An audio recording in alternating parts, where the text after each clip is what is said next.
Dr. Farouk, very honored to have you with me here in this little talk about space. You were the one who decided where would Armstrong land on the moon. Working for a space now because of the moon landing happened. And that group itself, we were 28 geologists. They go to Michael Collins and actually most of his two buddies at the beginning, and then Michael Collins alone, to tell them about they were called at the time targets of opportunity.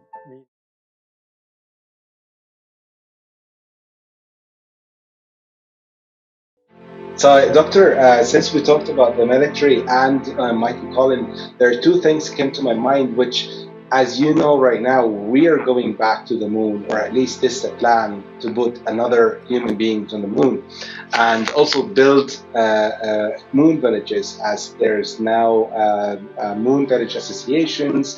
There are a lot of plans that is happening right now. Do you think they would use the same? I mean, I myself work for the operations from the ground, so we communicate with the astronauts from the ground through another Stelle. All what's in my mind is German language through other positions. Ich kann auch in Deutsch sprechen. Oh, super, Doctor. Right. So, do you think we will use the same technology again, or part of the technology that you used back then to go back to the moon? Do you think the technology will be used again? Or how would they find where to land on the moon now? Some of the ideas will remain, some of the notions will remain, because we have not gotten anything beyond that. But all of the technologies will be different.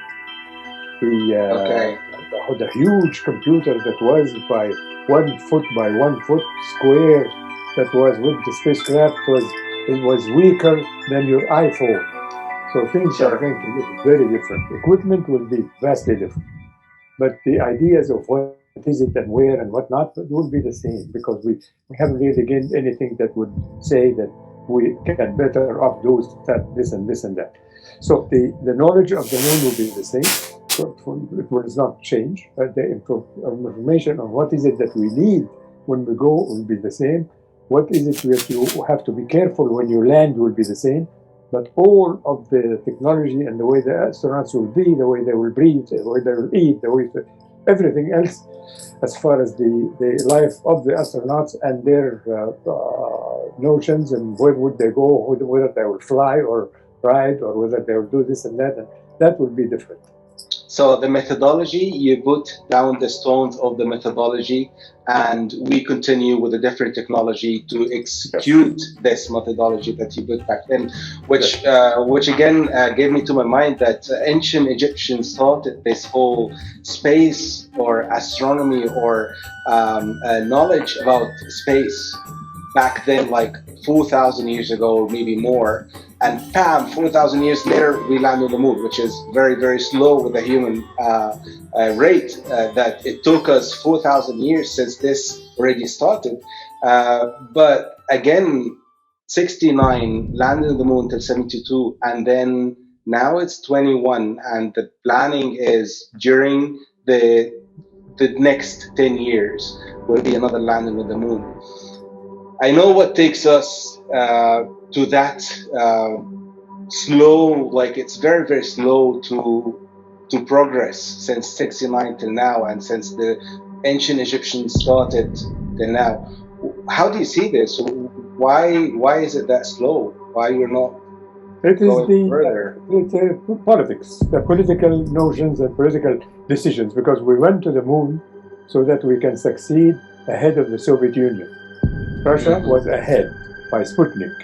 The Sputnik in 1957, so it was rotating around the Earth in Earth's orbit, and people in America were terrified. And then, so that 1960, the President of the United States said, "We're going to go to the moon. We land, and before this decade is over," meaning before the Soviets can do it. So now it is not really a race. Because this is the struggle with the governments and all over the world. Let's wait for 10 more years.